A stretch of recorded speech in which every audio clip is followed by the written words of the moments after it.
Okay, you voted for Trump. What do you want me to do? Tell you it's okay. You got what you paid. This is what you wanted. This is what you got. Go for it. Like they won't come for you next. Exactly. Yeah.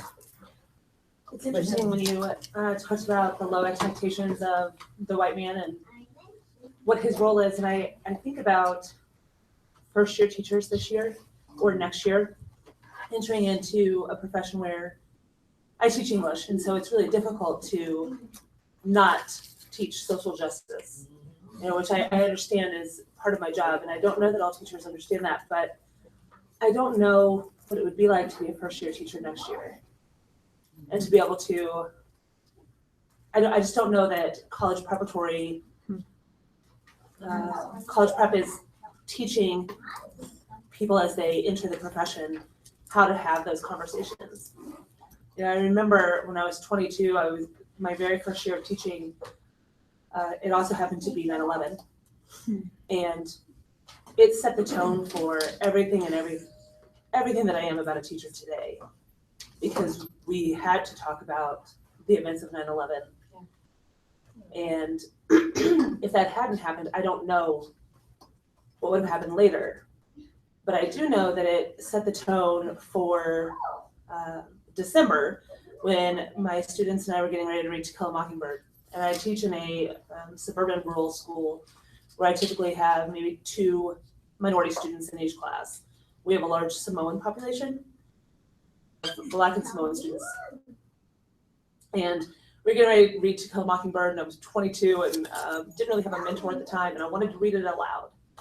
And I had this moment where I was like, I don't know what to do. I don't know what to do with this N-word, if I'm going to read it aloud to my students or if I'm not going to. And I just had this moment of hesitation. And I had a student in class who said, are we going to read that book today? And I said, no, I need to ask some questions to an older teacher.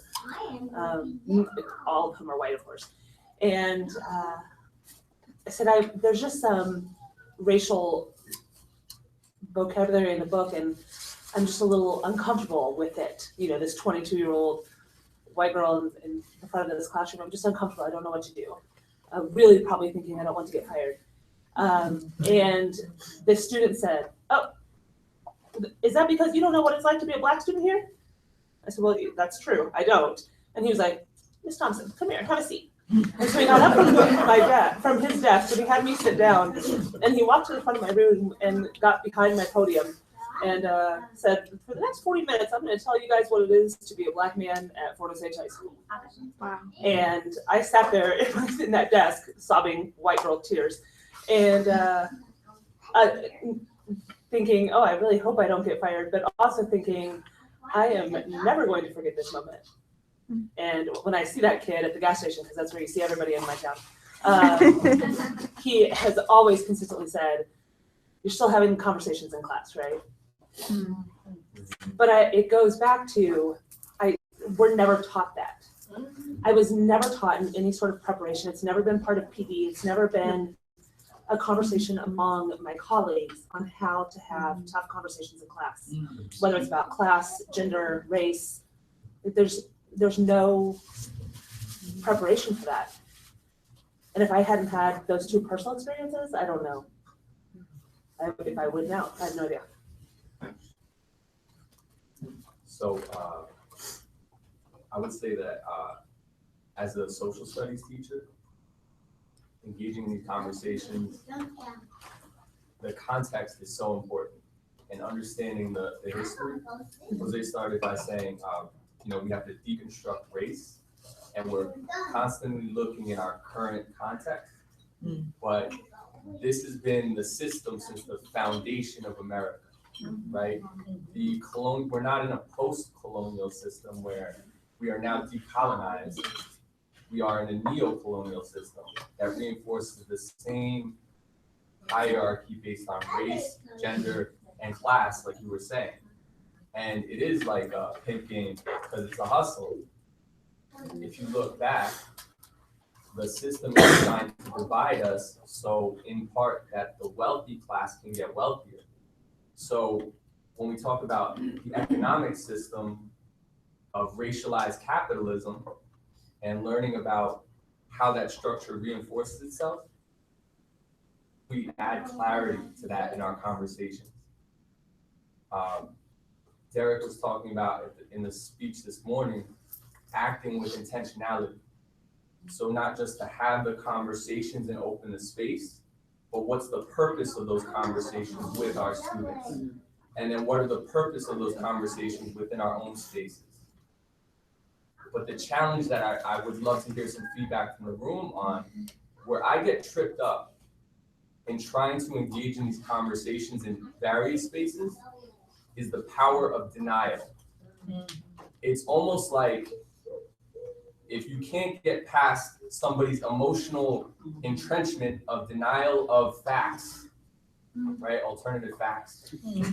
US history is made up of alternative facts, right? If you look at the curriculum. So I would love alternative facts EDU. Hashtag alternative facts EDU.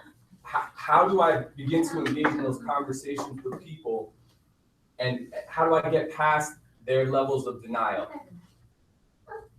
That's a question that I'm struggling with. So let me offer, I'm about to say, let me offer this a suggestion. This is not a suggestion, I'm just gonna say what we're doing. This May, we're a school-wide, one of our core values is compassion. So we're having a compassion project school-wide. Kids in groups of 2 to 4, they're given a mission: change the life of one person, change the life of Rowan County where we live, or change the world. And that's a way for us to engage in our core values, of course, but then really to get kids to think critically about compassion, critically about other people. Since we've just been in planning stages about this. So when our teachers have brought up, should our kids, some girls have been talking about doing some kind of outreach to some families, just to some disenfranchised families. Okay. Should our kids be? Hell yes, our kids should be doing that. So when for us, we made it about a project, we made it about an outcome, we made it about something the students can produce and demonstrate, and then we took the lids off of it. So when you make it about something that students are showcasing and bringing families into it or whatnot, it kind of your detractors or the people who want to sit on the outside, they got to get in. They got to get in that way. So, this year's compassion project, next year's going to be a purpose project. So it's a couple things. Make it about student, one way, actually, it's not the way, one way that we're doing it. Make it about student projects. For me, it's really about relationships, and it started really with my relationship with myself, because we don't really explore that. Like facts, like beliefs are impervious to facts. You really just can't drive to it, and you can see that in this world of alternative facts, where it's just this confirmation bias over and over and over again. But when you have a relationship with someone or with yourself, you can start to get through some of those beliefs. Like my personal upbringing and background, I was the quintessential privileged kid. I went to private school, I went to a small liberal arts college. There may have been 8 or 9 people of color in my college. There were less in my high school, and there was 1 in my grade school experience. And then I ended up teaching kids in Camden. And they were generous enough to call me on my BS. And I started to realize, like, I was really unhappy in that situation. And in exploring it for myself, like learning about who I am, I was like, I'm the problem here. And so my beliefs about what school could and should be changed a lot, because those kids forced me to confront my own nonsense. And so I started to understand who I was as a person. And once I started to understand who I was as a person, I was more open to understanding who other people were as a person. And again, it was with the students, like once I started working with them from that relationship experience first, rather than I'm going to be your teacher. Really great things started to happen in the classroom and for me as an individual. And so the question really becomes like, how do we foster these relationships? And there's some people you don't want to have relationships with because they say really terrible things. But it's how do you get up close to them and then flip the switch on it? You know, it's like, how do you use that relationship to get through those beliefs to make the facts of the situation able to get in? You know, because there's like, it's the problem with privilege is that privilege allows people to stick their fingers in their ears and just walk away, and there's no repercussions there. But if they have a relationship with someone and then they try and stick their fingers in their ears and they lose that relationship, that hurts them personally. And so it creates more of an impetus to be open-minded or open-hearted or even open-willed for change, you know? So the work that I've been doing really is like trying to foster those relationships first and then moving into the harder conversations that are required. I realize I can only do that in a local manner, but it becomes exponential. So I do that with 10 people, they do that with 10 people, those 10 people do it with another 10 people, you know. What makes me think of too is how we don't talk about the idea of radicalization. There's a lot of conversation around how, you know, a certain someone will be on the internet getting radicalized into ISIS and all that other stuff, but we never understand how our own school systems radicalize a whole lot of folk. I mean, think about all the white folk who never interact with children of color, and they get radicalized because they don't have to interact. So they don't have to build a relationship with any single body. And those of us who are of color going into predominantly white space, I mean, for me, private school was a radicalizing experience for me because it made me see my blackness way in a hyper local way. Unlike what would have happened if I went to an all-inclusive public school, which I had plenty of options for that, but going to a space that was telling me, if you go through this, you will get to a fancy college. Okay, so I will do that. And oh, by the way, you get here on scholarship, but everybody else is paying tons of money.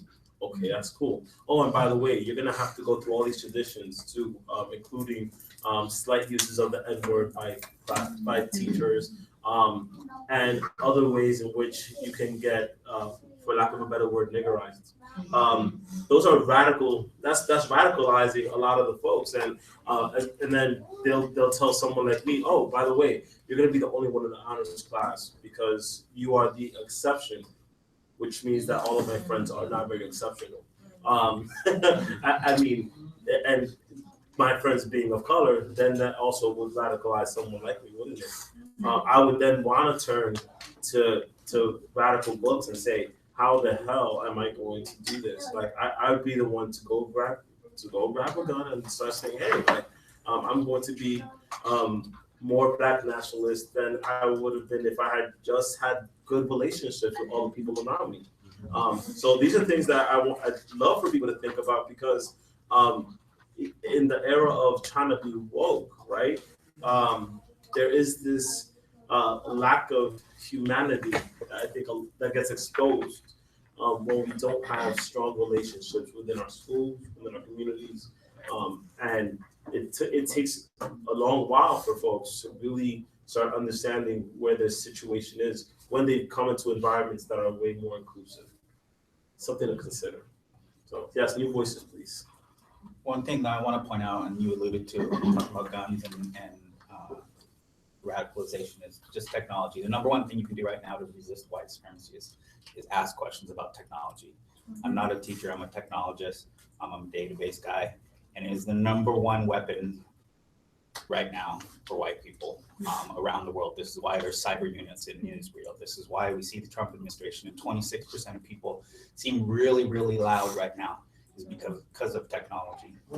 This is the number one way Silicon Valley is infiltrating schools in every single industry right now, is using technology. I worked for the Obama administration, as an innovation fellow in technology. And I would go to around EEOB, well, the Eisenhower Executive Office building, and I would sit in on conversations around open data and technology in FAFSA, in My Brother's Keeper, in policing. It's the #1 budget right now for police forces. And we saw, it's easy to focus on the guns and what we saw, but in Ferguson, we saw the militarization, and in other cities, we're seeing the militarization. What we don't see is the undercurrents of how social media and technology is being used as a weapon right now. It's the #1 police budget line item right now is tracking all your social media. It's how they're protecting each other right now and how they're using these tools against us. So resisting technology, asking questions all along the way. Why are we doing this? Who are we doing this? Why you see people who look like me selling ed tech. Yeah. Technology is the #1 weapon right now. This is why cyber warfare is the biggest concern right now. Guns are still applicable, but internet technology is born of the military. There's a reason why they're using it. Okay. One, then Bill, then Magda. All right, I feel like I'm kind of taking it to looking at this in a different angle now.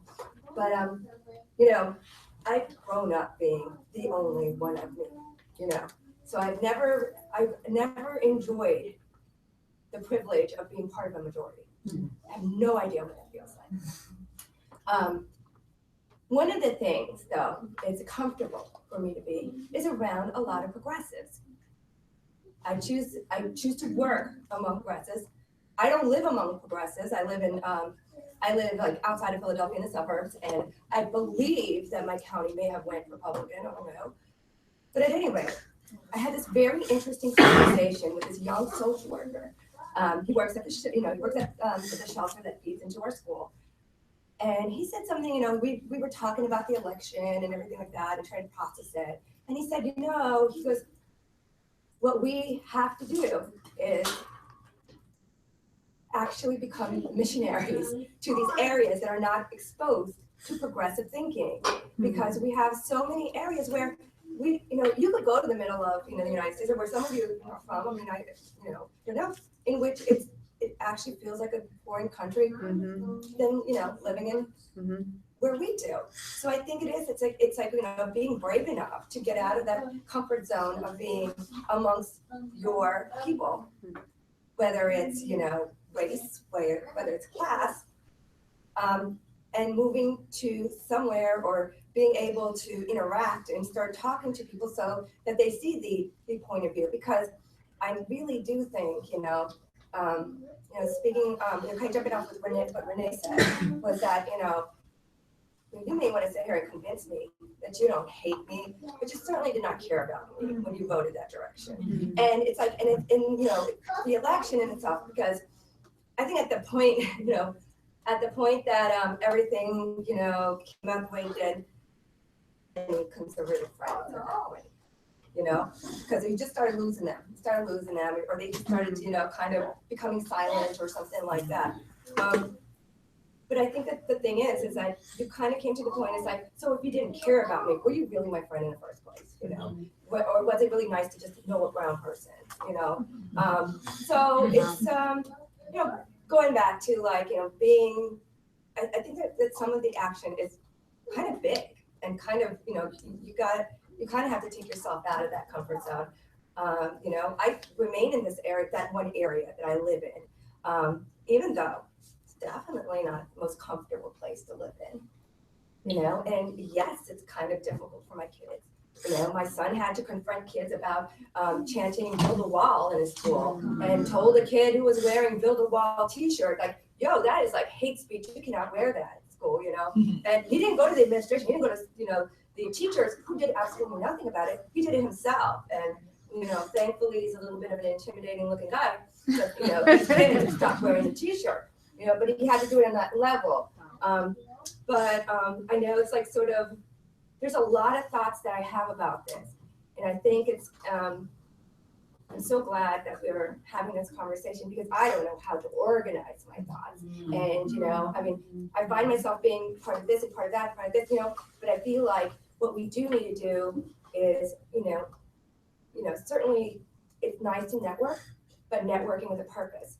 Networking so that you're actually finding yourself meeting and doing the work groups, having a work group that is interested or is has the goal to actually suggest policy, so that it's not just going to the point that we're just going to talk about how we feel and talk about our emotions and talk about our feelings, but we're actually saying, wait a second, let's get to the bottom of what these policies are, and let's start kind of realizing that we're experts and not actually letting somebody else be making the suggestions to our lawmakers and whatnot. So that was, like I said, I'm all over the place with this. However, if any of those parts, seem interested in definitely. Hey, just one observation, one comment, like the observation that I actually have no answer to and just gonna throw it out, since I've been thinking about it for the last half an hour. Sparked up something that Renee said and was echoed by Jose. It's like just that notion of what it means to be told that you're one of us, and what it means, how that meaning changes based on who's saying it and who's receiving it, and how that's in some ways actually kind of a destructive concept. So I don't really have anything more to add on that. It just kind of struck me in this that being told that you are included is often a way of othering in ways that is. So yeah, I'm still kind of, I don't know, I'll be thinking about that for days. But the other thing is what Ken said about the technology piece, like that cannot be stated enough. And even just a simple thing like reading stuff and showing indication of things on Facebook. Like Facebook is what helped the Trump campaign micro-target voters and suppress votes in areas that turned the election. Facebook allowed that to happen. Their ad network did political targeting device. So if you are organizing on Facebook, you are feeding data into that structure. Travis Kalanick is the CEO of Uber. Uber engaged in strike fighting behavior yesterday in New York City. He is one of Trump's advisors. When you use Uber, you are giving your data and your money to a company that is breaking unions and also undermining social activity that has impact. So the way that you spend your money and where you give your data, like that is a political statement. Think about the political statements you make in where you spend your time and where you share your information. Because that's and again, you can make incremental gains by starving these systems of information about it. But that's a behavioral change. That's not a technical decision. But these are things that have political impact that have, I think, an outsized importance now. When we're seeing the way this data used at scale creates what can only be called an ungodly mess in our country right now. And this is our mess to clean up. But we can start to make improvements by making some incremental behavioral changes that will accrue over time. I want to up what you said too, because that's one of the origins of this actual chat too, right? It's about the idea of lists and how they're created, who creates them, and what that list says about you and the creator, and who gets elect off of the list, why. So the precursor, for instance, to a Muslim ban would be a no-fly list with it. And if that list is dominated by Muslim folks, then I think our institution prior to Trump, prior to Obama, prior to a whole lot of folks, they all have to be held accountable for that overtly include Muslims versus those that overtly include Muslims. So those are conversations that need to be had. Did you want to add on that? I was going to actually, this actually comes back to what you're saying about denial, right? Because I think that there is both this, the way in which we are in denial as individuals, particularly I think for white people when someone says that's racist and the response is, well, I'm not racist. So there's the individual level of denial. And then there's also sort of this institutional level of denial. And I think that they're tightly intertwined and then at times sort of easier to tease apart.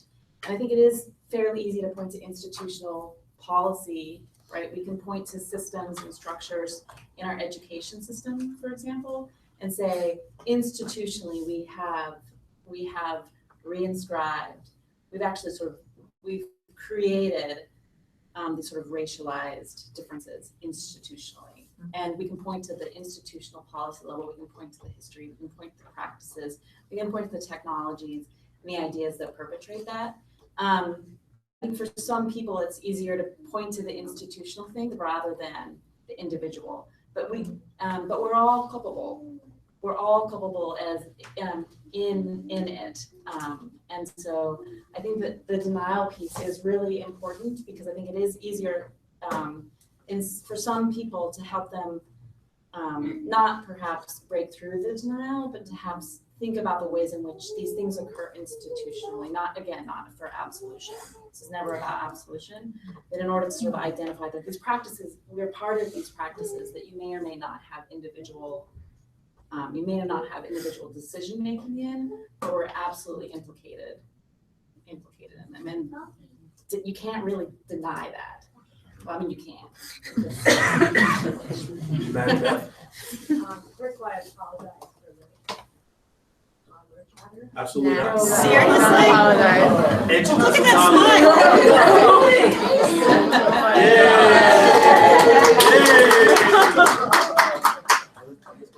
But I was thinking, Mike, what you were saying about relationships, and what you were saying about your experience in college, and I recently wrote a post about my experience in college with, I had a roommate who was hang on.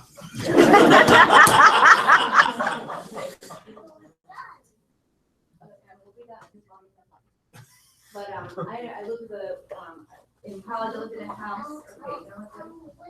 Yes. And I lived with a black girl who was all in the house with all white women. 3 of us had dreadlocks. It was over in college, so lots of hippies. But she moved out, stating that she felt our hair was offensive, stating that she felt that, stating a lot of white privilege type stuff. And so we were just, going to your point, Audrey, we were like, what, I wasn't trying to offend you, what did I do? And we were just completely dumbfounded. When one of my roommates cut her dreads off, it really tore our house apart. We were, and we just didn't understand, what did we do? We just didn't understand that. It took me 15 years to get to the point where I've been able to really reflect and own that and be like, yeah, thinking about little girls who've been sent home because their hair was not right, and it's not any fault of their own, that kind of stuff. I get that a lot deeper than I did then. So a little bit of naivete on my part. And then just the relationships piece, I lost the relationship there. And how can, when that kind of stuff happens, how can we build that reflection? Because not everybody is going to sit back and reflect on that. And so I think, to your point, Mike, thinking about you reflecting on your experiences and me reflecting on my own experiences, we're doing that, but how do you get people to that place where they're willing to do that and accept their shortcomings? And then also the idea of this, and this is another thing, it's kind of connected, but the idea of safe spaces. So, in one of the things, my roommate was very involved in the African American community, and she got really involved. And most of her friends were white, and she got really involved when she got to college, and got really kind of vocal about her own just culture that she kind of wasn't really a part of, because most of her friends in high school they were white, and so she got this she just had this experience, this journey that she was going through that I will never understand. But thinking of your story in college, about the way you felt about being there. She was a poor kid from Chicago, and I'm thinking, she was having her journey through that process. And I think the safe spaces piece is just, it was really important she had that safe space. It was really important that she was able to have that journey. It was really important in her life. And safe spaces were important for that. But then when I began to think about was what were my safe spaces? Well, my safe spaces were my insular white co-op community in college. And I felt very safe there. And I remember feeling with groups that weren't like mine, this sense of other, right? They have this thing going on, and I'm not a part of it. And I was like, oh wait, that's how like everybody who, you know, has been in my roommate situation has felt their entire life. But then how do we break out of those safe spaces, have them because they're important and we need them, but then how do we not hide in them? How do we break out of them so that we can share experiences and build those relationships that are important to breaking down from some of the stuff that's happening right now. So that's it. I'm excited that we're talking about this, because it's kind of where my brain has been. And I have a similar thoughts to what Bill said and what you said, dealing with the word persecution. That's sort of like the United States was founded with like the Massachusetts colony that was built on escaping persecution. And even once they got there, they established what the ideal Christian is in this pilgrim colony. And Rhode Island was founded on the people who were persecuted and cast out of the Massachusetts colony. But like it's sort of like a bedrock foundation of what America was built on, this idea of persecution. And I've struggled with the idea of even like safe spaces and affinity groups, because persecution sort of requires classification. Once you classify people, persecution becomes possible. So I've thought about the othering and how like even the process of including someone requires classification, because it's possible to include and therefore it becomes possible to exclude, and there's classification and potential for persecution. So I think it's interesting to think about that too, and I just want to throw that word out there, persecution, and how classification lays the groundwork for it, and what do we do about that in terms of building safe spaces, but trying to do it in a way that doesn't open the door for further persecution. I just wanted to, well, as we were talking, people talking, sharing some of the stories, I think that, so I was looking at Melinda Anderson. I just want to kind of bring her voice in here a little bit and share. So she said this morning, teachers who willfully ignore what's happening now and advocating the duty to their students need to find other jobs. Teaching is their calling. And wherever that lies in this conversation, I think is important when you're talking about sometimes calling each other out on our own things that we are not acknowledging and recognizing within either ourselves or what we're doing in that classroom. Because in all honesty, someone who willfully and consciously ignores, blatant craziness and chaos, you're actually not doing any good in that classroom, because you're a space filler at this point, and that's never helped our children. So for even for you to know someone like that and to not necessarily call them out on it, and I say tell them to quit their job, but push them and demand that they open themselves up to listening, hearing those stories, because that's the only way that people begin to even reflect and are able to have those tears, is to that put up and say, you know what, go ahead and sit down, baby. I'm gonna tell my story. And you gave him that space to do that. You gave yourself that open space to say, yes, this is not something I can do.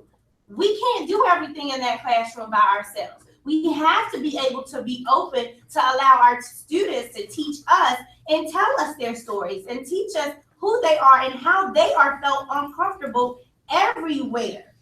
Just as you are uncomfortable in that space having that conversation.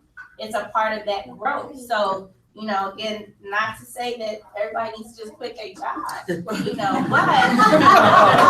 until you're ready, don't be in front of those children teaching them something that you really don't have the passion for, because you are ignoring everything around you.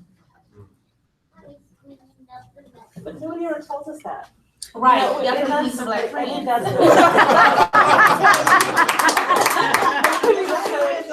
In terms of teacher pride, like nobody ever. Right, the prep. But you're right about the university. We got to check our universities, because we can't keep pushing out teachers that never had these conversations. It's unacceptable. There's one over here. Yes.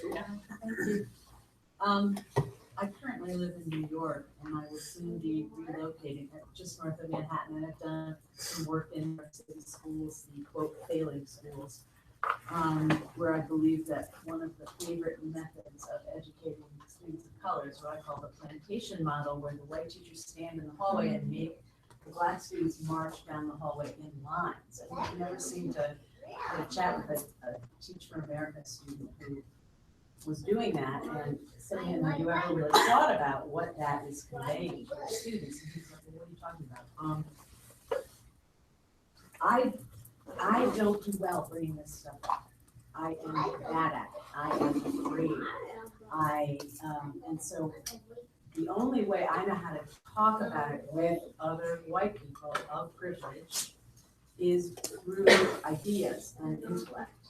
And when I know them and have some relationship, then I can get into more of emotion and my experience. On New Year's Eve, I was sitting, just happened to be at a very small dinner, and I am moving to the whitest city, Portland, Oregon. And that's why that was those reaction. It's very, very white. I'm shocked. I'm shocked. So I'm sitting at dinner, and I'm struggling with my own white privilege and trying to learn. And I'm sitting at dinner with these people. They were obviously very wealthy and very pleased with themselves about their liberal perspectives. And the woman, an attorney, talked with great pride about how every morning she got up and put on her safety pin. And I looked at her and I said, and I didn't know what to say. And I said, have you thought that maybe that's not a very significant action? Well, what do you mean? And so I started to talk about the history of, blah, blah, blah, blah, blah. And she was shocked. And I thought, oh my God, I am moving to this place. And I have to learn how to start to talk about this because I may be in a place where I actually have gotten a little further down the road than some other people. And I wanted to say that it scares me. I can't. But, this is really going to be a challenge.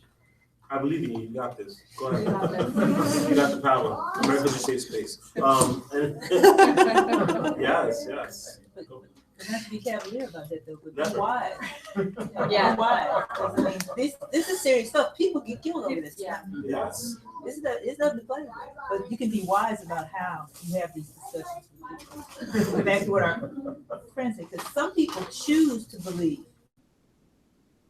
Because that's what they want to believe. Some people believe alternative facts because they think they are facts. And they don't have any other information available to them. And for those people, you have a very different kind of conversation. The people who choose, because this is lines up with what I want to believe, and this is where I am. You have to watch them. You have to be wise how you go about dealing with them. And sometimes frontal confrontation is not the wisest way to confront them. There's other ways to undermine them, particularly given the setting that you're in. So be wise. Yeah. Yes, you. I'm just thinking or reflecting on what I have done without thinking about what I'm doing. But what I've done is connect with people who I see are already doing good work in this area and reaching out to them directly and saying, what can I do to support you in doing better work in this area? And here are some talents that I have, and how could those talents help you get to where we need to be? So, so that's like the little person, when we were in the morning panel, they said like, what's the personal action you were taking? And that is my personal action with these one-on-one conversations to help do whatever someone is doing in a better way.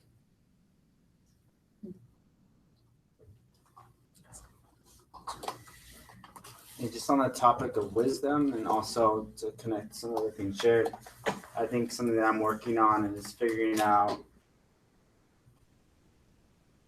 just working on being honest, but not performing like how much I understand, and like getting outraged at people who don't know as much as I do, because that's not going to move or forward. And also understanding that maybe trying to find that Trump voter out there who I'm going to bring over to our side, versus like, there is plenty of work to do on myself and plenty of work to do in white liberal spaces with people that are already getting it, like the safety pin conversation, like Hillary.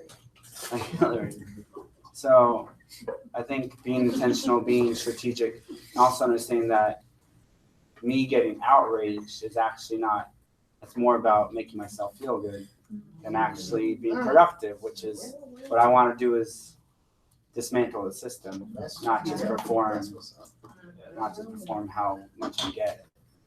So I think that really goes to the point of like not full frontal confrontation is not the way to go. Sometimes it is though. Sometimes it is. Sometimes it is. But not Like always. if you see Richard Spencer, you can hit him. That is how we confront Nazis. I'm giving an opportunity. Would you like a lift? She had on it.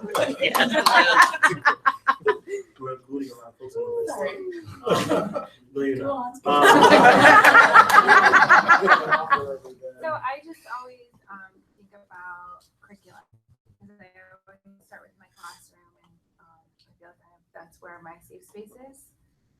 And I think about how white heterocentric our history books are, and how students that I have in our school who are many descents are not represented in history books.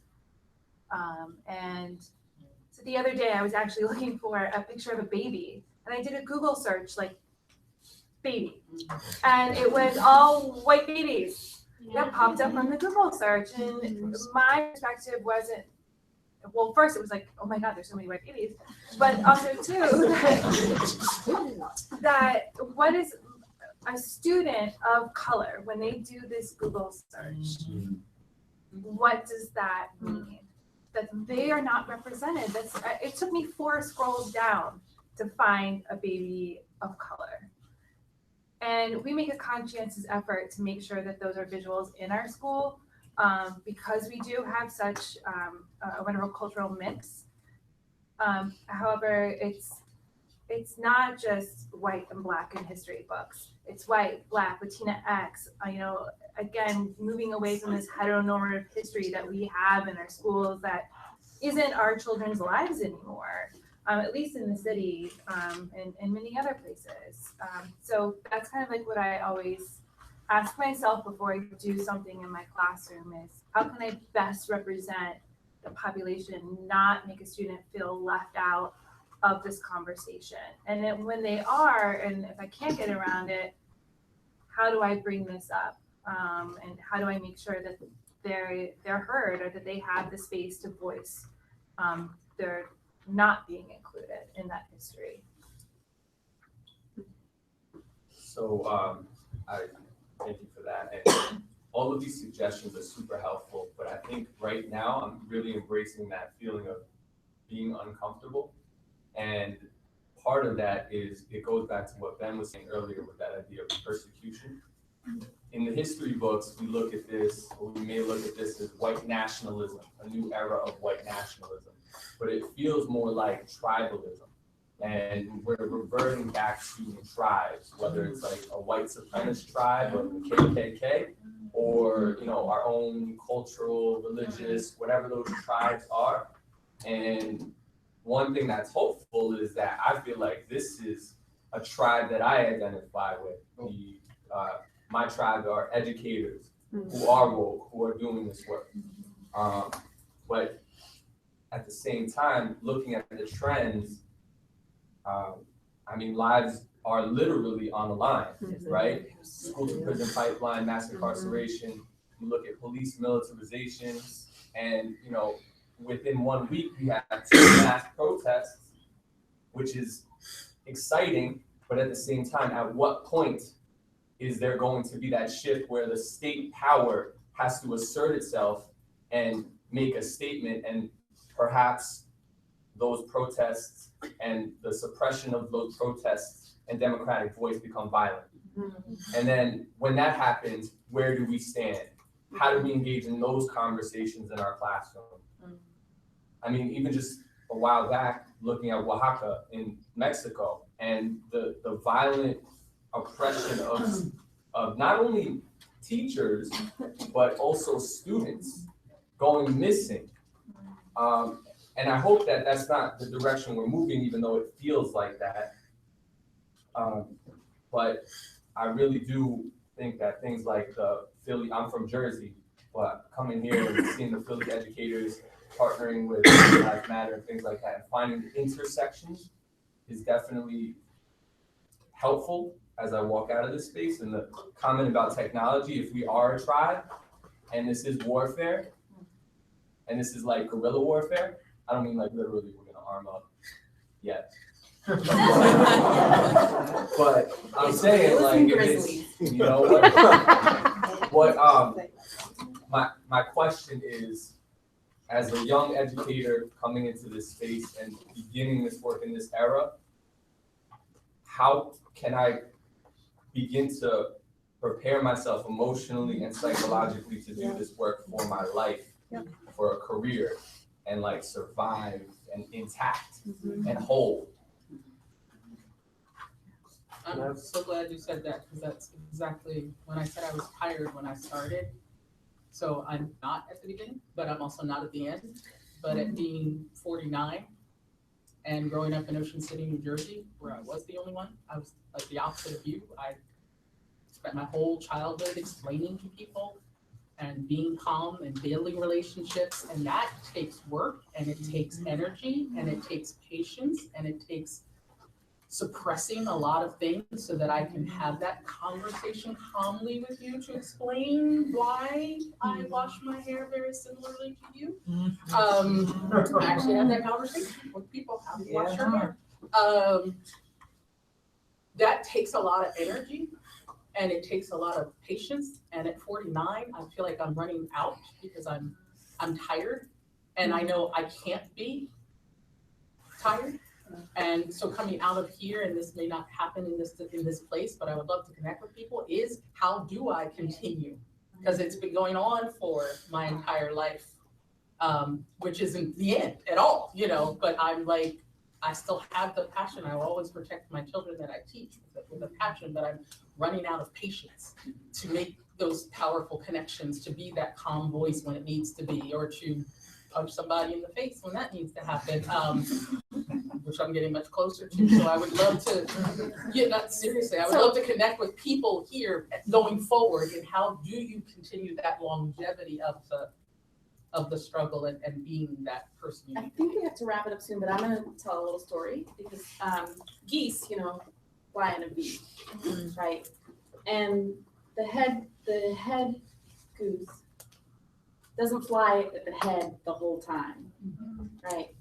But the head goose takes the brunt of the wind, and the other geese behind the goose gets kind of coast a little while, but that head goose is cutting the wind, making it easier for the other geese to get there.